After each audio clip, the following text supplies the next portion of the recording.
ननकी अक्सर पति को ताने देने लगी कि जब तुम अपनी बीवी को एक भी सुख नहीं दे सकते तो ब्याह ही क्यों किया। बीवी के ताने सुनकर अंबिका कभी हंस कर टाल देता तो कभी बीवी पर बरस भी पड़ता। कहानी शुरू करने से पहले हमारे चैनल विजय रॉय स्टोरी चैनल को प्लीज सब्सक्राइब एंड लाइक अवश्य करें ताकि हमें मोटिवेशन मिलता रहे, ताकि आप लोगों के लिए नया नया कहानी लाता रहूं। आइए कहानी शुरू करते हैं। सुबह होते ही गांव में शोर मचने लगा कि छत्रपाल अपनी प्रेमिका ननकी की हत्या कर फरार हो गया है। उसकी लाश कमरे में पड़ी है। हल्ला होते ही गांव वाले ननकी के मकान की ओर दौड़ पड़े। गांव का प्रधान भी उनमें शामिल था। गांव के पूर्वी छोर पर ननकी का मकान था। वहां पहुंचकर लोगों ने देखा, सचमुच ननकी की लाश कमरे में जमीन पर पड़ी थी। किसी की समझ में नहीं आ रहा था कि छत्रपाल ने ननकी की हत्या क्यों कर दी। इसी बीच ग्राम प्रधान राम सिंह यादव ने थाना बिंदकी में फोन करके इस हत्या की खबर दे दी। सूचना पाते ही थाना प्रभारी नंदलाल सिंह अपनी टीम के साथ मौके पर पहुंच गए। उन्होंने महिला की हत्या किए जाने की खबर पुलिस अधिकारियों को दी, फिर निरीक्षण में जुट गए। वह उस कमरे में पहुंचे जहां ननकी की लाश पड़ी थी। लाश के पास कुछ महिलाएं रो पीट रही थीं। पूछने पर पता चला कि मृतका अपने प्रेमी छत्रपाल के साथ रहती थी। उसका पति अंबिका प्रसाद करीब 5 साल पहले घर से चला गया था और वापस नहीं लौटा। मृतका के 2 बच्चे भी हैं, जो अपनी ननिहाल में रहते हैं। मृतका ननकी की उम्र 35 वर्ष के आसपास थी। उसके गले में गमछा लिपटा था। लग रहा था जैसे उसी गमछे से गला कसकर उसकी हत्या की गई हो। कमरे का सामान अस्त-व्यस्त था, साथ ही टूटी चूड़ियां भी बिखरी पड़ी थीं। इससे लग रहा था कि हत्या से पहले मृतका ने हत्यारे से संघर्ष किया था। थाना प्रभारी नंदलाल सिंह अभी घटनास्थल का निरीक्षण कर ही रहे थे कि सूचना पाकर एसपी प्रशांत कुमार वर्मा, एएसपी राजेश कुमार और सीओ योगेंद्र कुमार मलिक घटनास्थल पर आ गए। उन्होंने घटनास्थल का निरीक्षण किया तथा मौके पर मौजूद मृतका के घरवालों तथा पास पड़ोस के लोगों से घटना के बारे में पूछताछ की। मौके पर शारदा नाम की लड़की मिली। मृतका ननकी उसकी मौसी थी। शारदा ने पुलिस को बताया कि वह कल शाम छत्रपाल के साथ मौसी के घर आई थी। खाना खाने के बाद वह कमरे में जाकर लेट गई। रात में किसी बात को लेकर मौसी और छत्रपाल में झगड़ा हो रहा था। सुबह 5 बजे छत्रपाल बदहवास हालत में निकला और घर के बाहर चला गया। कुछ देर बाद मैं ननकी मौसी के कमरे में गई तो कमरे में जमीन पर मौसी मृत पड़ी थी। मैं बाहर आए और शोर मचाया। मैंने फोन द्वारा अपने माता पिता और नाना नानी को खबर दी तो वह सब भी आ गए। मृतका की मां चंदा और बड़ी बहन बड़की ने पुलिस अधिकारियों को बताया कि छत्रपाल ननकी के चरित्र पर शक करता था। मायके का कोई भी युवक घर पहुंच जाता तो वह उसे शक की नज़र से देखता था और फिर झगड़ा तथा मारपीट करता था। इसी शक में छत्रपाल ने ननकी को मार डाला है। उसके खिलाफ सख्त कार्रवाई की जाए। पूछताछ के बाद एएसपी ने थाना प्रभारी को निर्देश दिया कि शव को पोस्टमार्टम के लिए भेजने के बाद हत्यारोपी छत्रपाल को जल्द से जल्द गिरफ्तार करें। इसके बाद थाना प्रभारी नंदलाल सिंह ने मौके से सबूत अपने कब्जे में लिए और ननकी का शव पोस्टमार्टम के लिए जिला अस्पताल फतेहपुर भिजवा दिया। फिर थाने आकर शारदा की तरफ से छत्रपाल के खिलाफ रिपोर्ट दर्ज कर ली।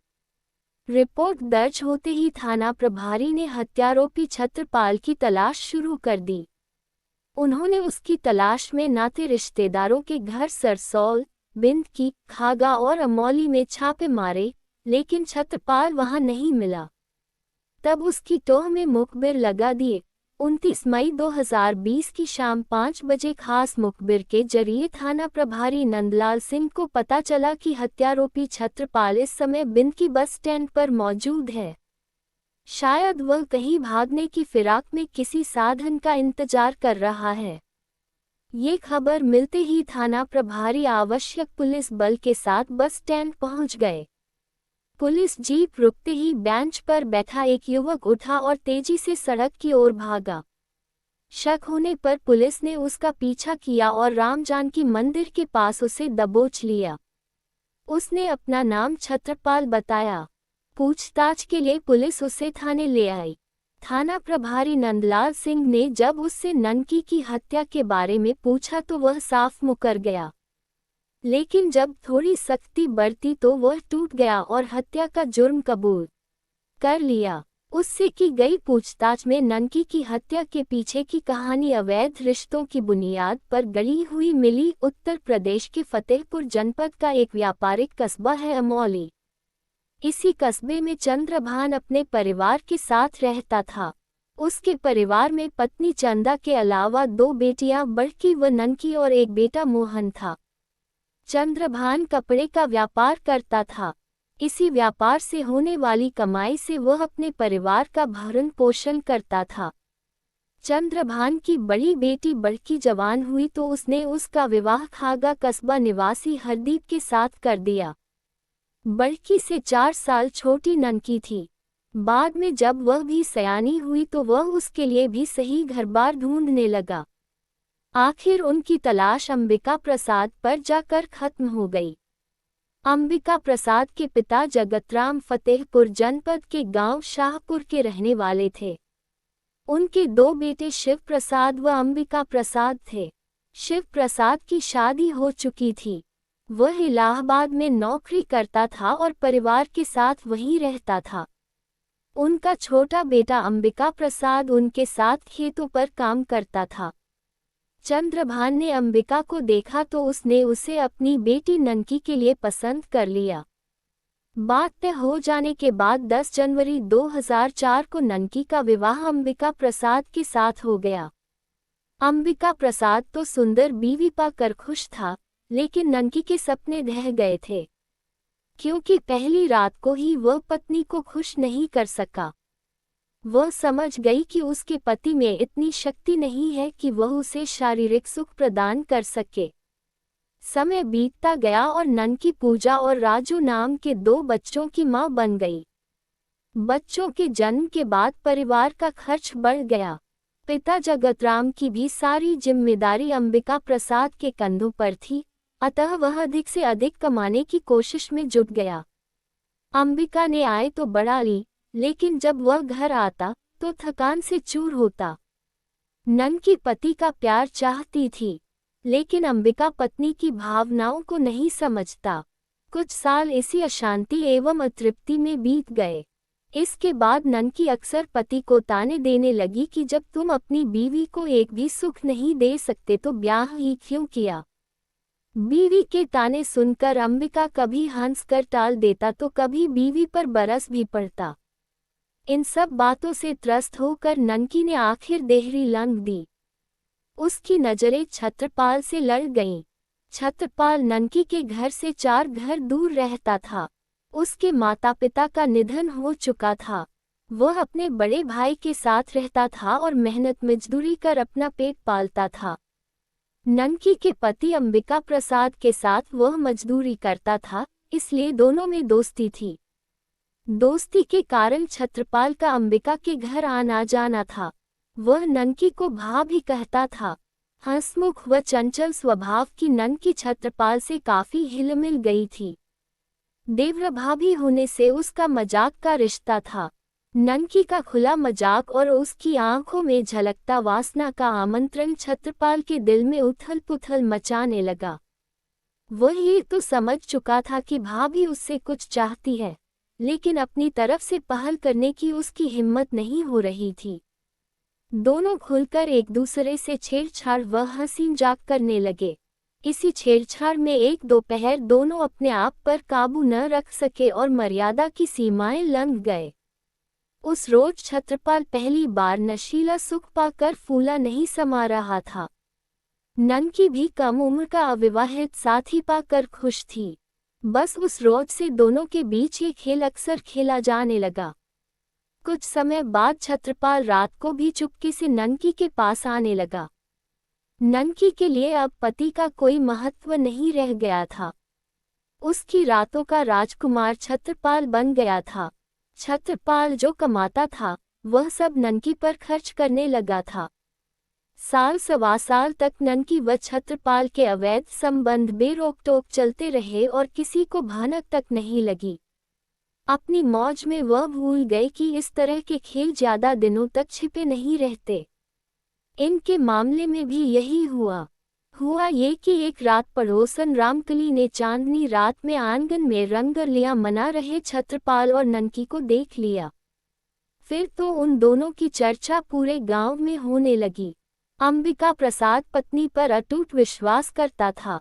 जब उसे ननकी और छत्रपाल के नाजायज रिश्तों की जानकारी हुई तो वह सन्न रह गया।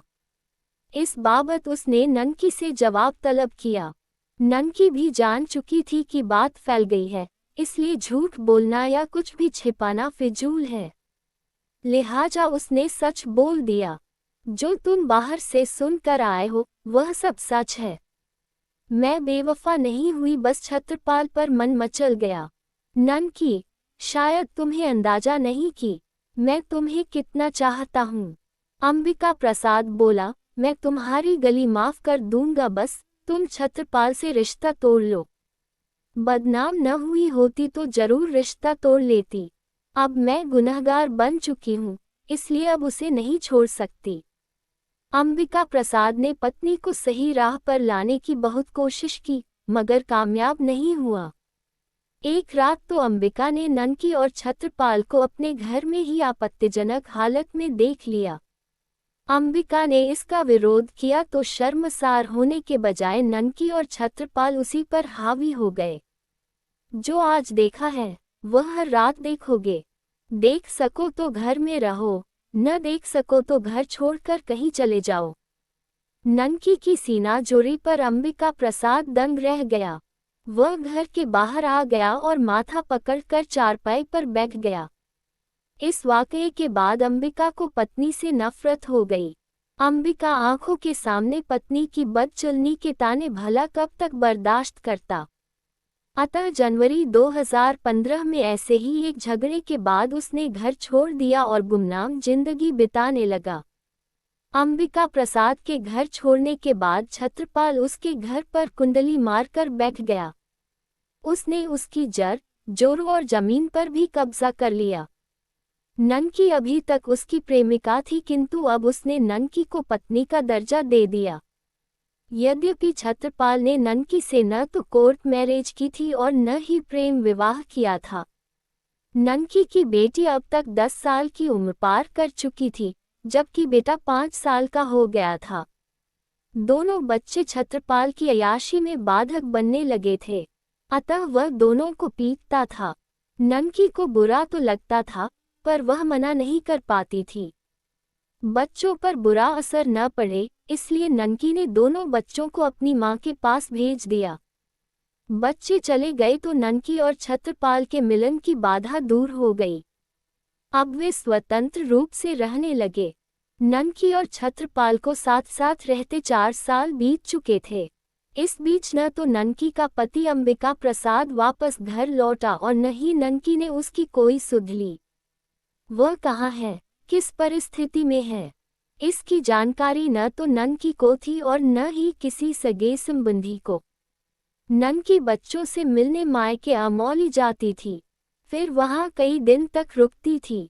इससे छत्रपाल को शक होने लगा था कि ननकी का मन उससे भर गया है और अब उसने मायके में कोई नया यार बना लिया है। इस कारण वह मायके में डेरा जमाए रहती है। इसे लेकर अब ननकी और छत्रपाल में झगड़ा होने लगा था। मायके का कोई भी व्यक्ति घर आता तो छत्रपाल उसे शक की नज़र से देखता और उसके जाने के बाद ननकी के चरित्र पर लांछन लगाते हुए झगड़ा करता। ननकी की बड़ी बहन बड़की खागा कस्बे में ब्याही थी। उसकी बेटी का नाम शारदा था। शारदा अपनी मौसी से ज्यादा हिली मिली थी, सो उसने ननकी से उसके घर आने की बात कही। ननकी ने शारदा की बात मान ली और उसे जल्द ही बुलाने की बात कही। 25 मई 2020 की सुबह ननकी ने छत्रपाल को पैसे देकर शारदा को बुलाने खागा भेज दिया। छत्रपाल खागा के लिए निकला तो ननकी के मायके से उसका पड़ोसी गोपाल आ गया। ननकी ने उसे घर के अंदर कर दरवाजा बंद कर लिया। ननकी का दरवाजा बंद हुआ तो पड़ोसी आपस में कानाफूसी करने लगे। शाम 5 बजे छत्रपाल शारदा को साथ लेकर वापस आ गया। कुछ देर बाद छत्रपाल घर से निकला तो चुगलखोरों ने चुगली कर दी, छत्रपाल तुम घर से निकले तभी कोई सजीला युवक आया। ननकी ने उसे घर के अंदर बुलाकर दरवाजा बंद कर लिया था। बंद दरवाजे के पीछे क्या गुल खिला होगा, इसे बताने की जरूरत नहीं। छत्रपाल पहले से ही ननकी पर शक करता था। पड़ोसियों की चुगली ने आग में घी डालने जैसा काम किया। गुस्से में छत्रपाल शराब फेंका गया और शराब पीकर घर लौटा। रात में कमरे में जब उसका सामना ननकी से हुआ तो उसने ननकी के चरित्र पर अंगुली उठाए और उसे बदचलन, बदजात और वेश्या कहा। इस पर दोनों में जमकर झगड़ा हुआ। झगड़े के दौरान ननकी के ब्लाउज से 5-500 के 2 नोट नीचे गिर गए जो छत्रपाल ने उठा लिए थे।